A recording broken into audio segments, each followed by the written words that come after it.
ቤተሰቦቼ እንደምን አላችሁ? እንደምን ከረማችሁ? እኔ እግዚአብሔር ይመስገን ደህና ነኝ። እንዴት ናችሁ? እንኳን ወደ ናይል ዩቲዩብ በሰላም መጣችሁ። ዩቲዩባችንን ሰብስክራይብ፣ ላይክ፣ ሼር እያደረጋችሁ አብራችሁ ቆዩ። የሚቀጥለውን ቪዲዮ አይተን እንመለሳለን።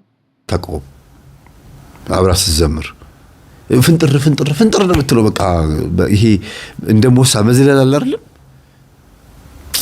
የዛን ሰዓት ስታዩ አቤት ምን አለ እግር በኖራት እግር ለተወሰነ ቀናት ሰጥቷት አብራ ከጎረቤቶቹ ጋር በቧረቀች ወይም ደግሞ በዘለለች ትላላችሁ።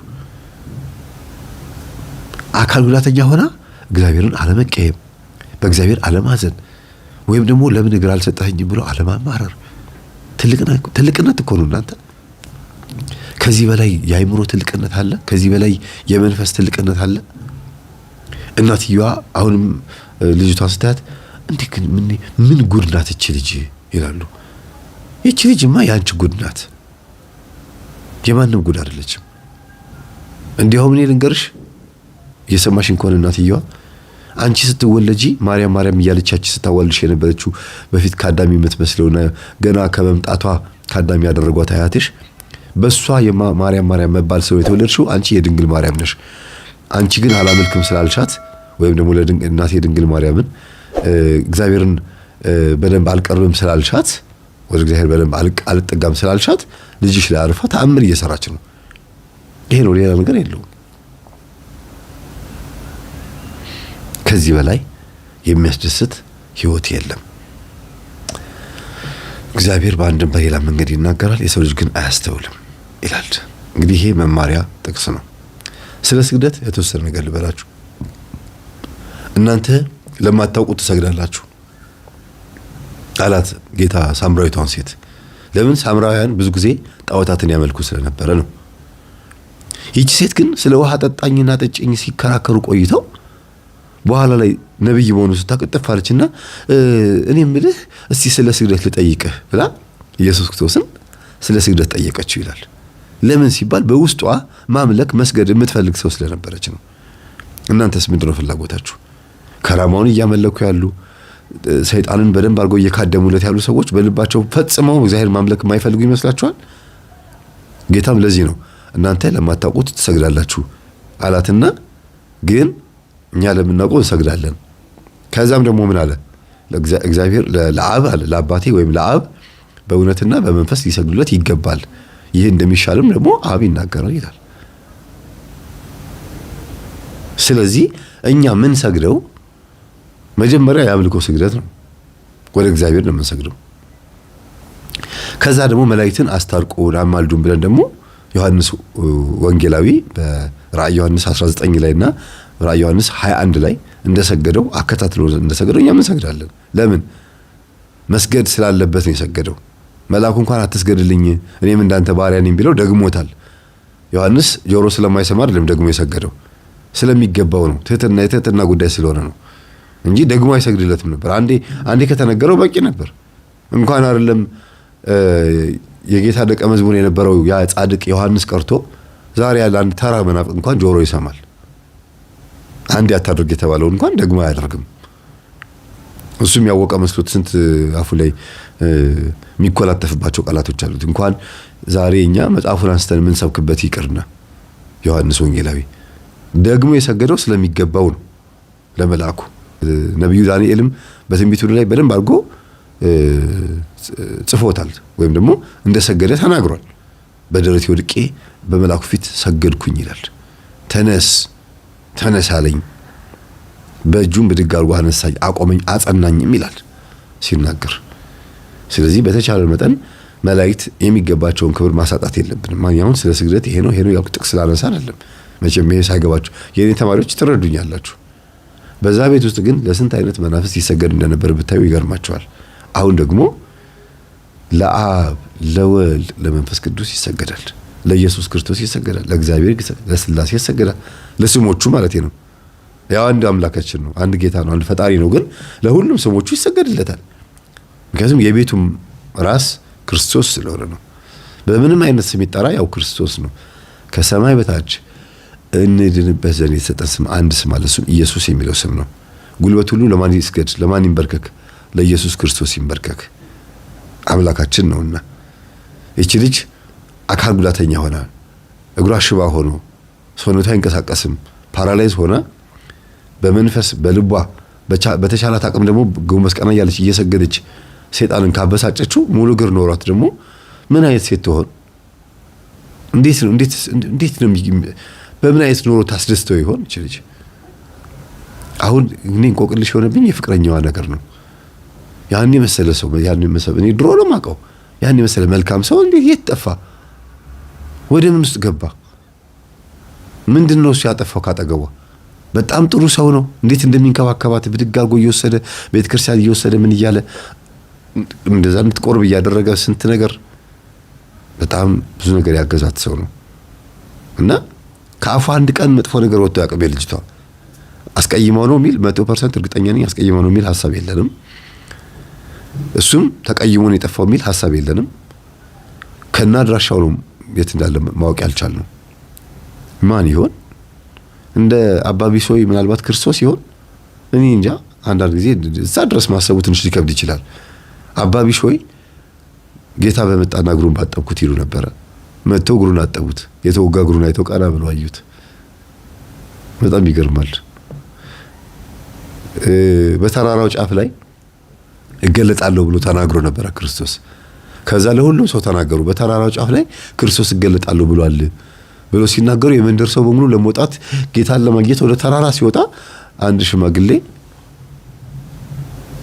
ቀስ እያሉ ጌታን ለማየት ይወጣሉ ወደ ተራራ። አባቢሾይ ደግሞ እኔም ጌታን ማየት ፈልጋለሁ ብሎ ሲወጡ እኛ ሽማግሌ እኔም ማየት ፈልጋለሁ ጌታን ሲሉ ነው አባባ ችግር የለውም ብሎ እንግዲህ አባቢሾይም ሽማግሌ ናቸው።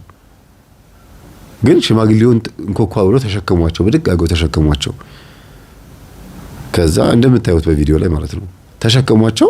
ተራራውን ሲወጡ ግን ሰው እንደተሸከሙ አይደለም፣ ቅልል አላቸው። እላቸው ላይ ልክ እንደ ህፃንም አይደለም፣ ብቻ ተቀለለኝ ነው የሚሉት። ቀለለኝ ይላሉና ከዛ ለካ የተሸከሙት ማን ነው? ክርስቶስ ነው።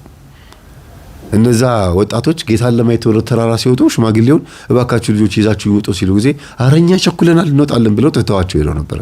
ጌታ ግን ያለው የት ነው? ሰው እንደሚያስበው አይደለም። ባልተጠበቀ መንገድ ወደ ቤታችን የሚመጣው ማንን መስሎ እንደሚመጣ እናቆም። በየትኛው ሰው ላይ እንደሚገለጥ ቤታችሁ ውስጥ ንፍጣም የምትሉት ልጅ ላይ፣ ቤታችሁ ውስጥ አካል ጉዳተኛ የምትሉት ወይም ደደብ ነው የምትሉት አይምሮ የለውም ብላችሁ የምታስቡት ልጅ ላይ ከባድ የሆነ ትልቅ ስራ ሊሰራ ይችላል እግዚአብሔር። ተምሯል ብላችሁ የምታስቡት ሰው ላይ ምንም ቆም ነገር ላታገኙ ትችላላችሁ። ከንቱ ይሆናል። በቃ ከንቱ ምንም ነገር ፍሬ የማይገኝበት ሰው ሊሆን ይችላል።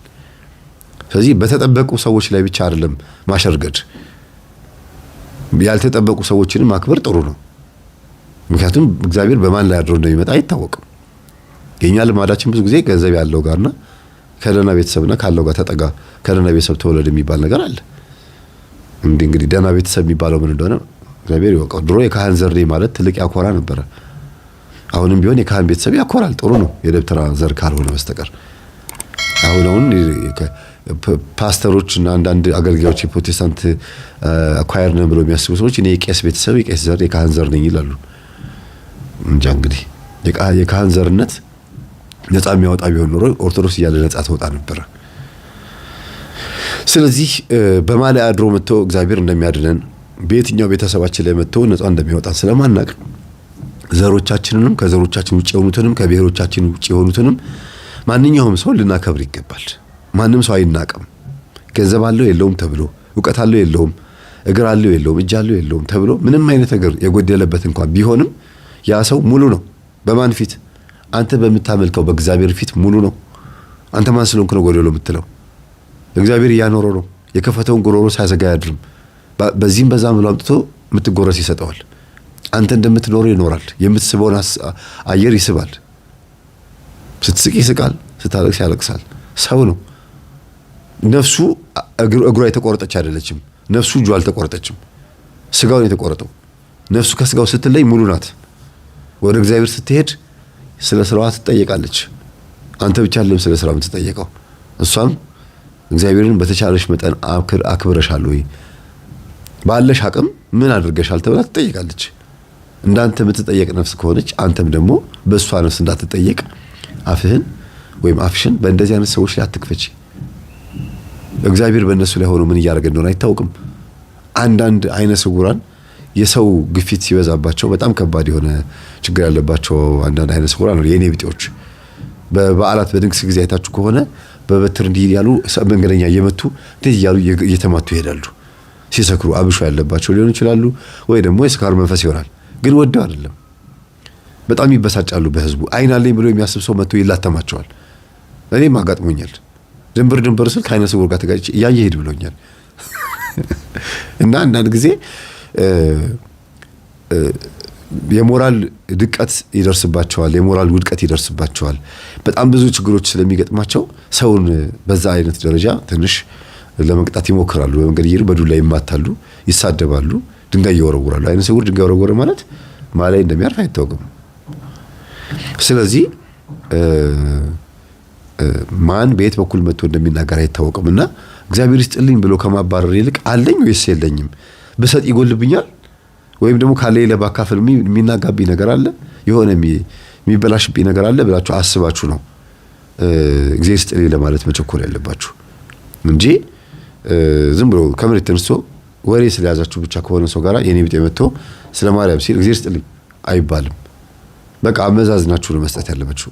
አይ አድርሰናል ሌላ ሰው ሰጥቻለሁ አንድ ነገር ነው፣ እሺ አመሰግናለሁ ብለው ይሄዳሉ። ብዙ ሊሆኑ ይችላሉ የኔ ቢጤዎቹ።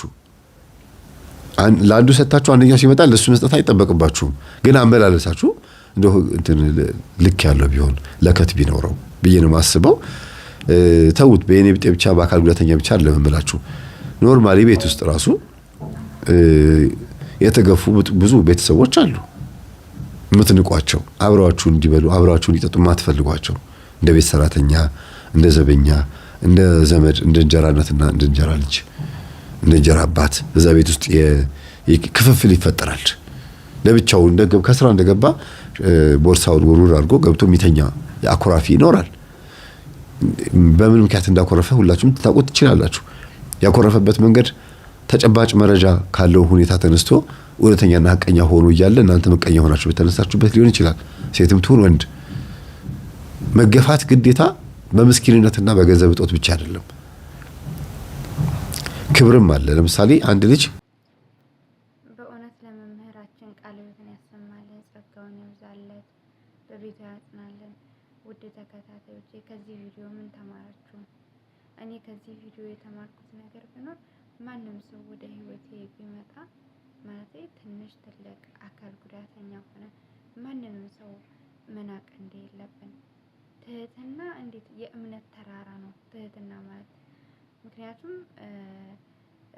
ትሁት ስንሆን ብዙ ነገሮችን ታግሰን ስናልፍ እግዚአብሔር ከኛ ጋር ይሆናል ብዬ አምናለሁ። እኔ በራሴ የአባብሼ በረከታቸው ይደርብን። መምህራችን የአባብሼን ታሪክ አንስተውልናል ስለ ትህትና ለማስተማር ማለት ነው።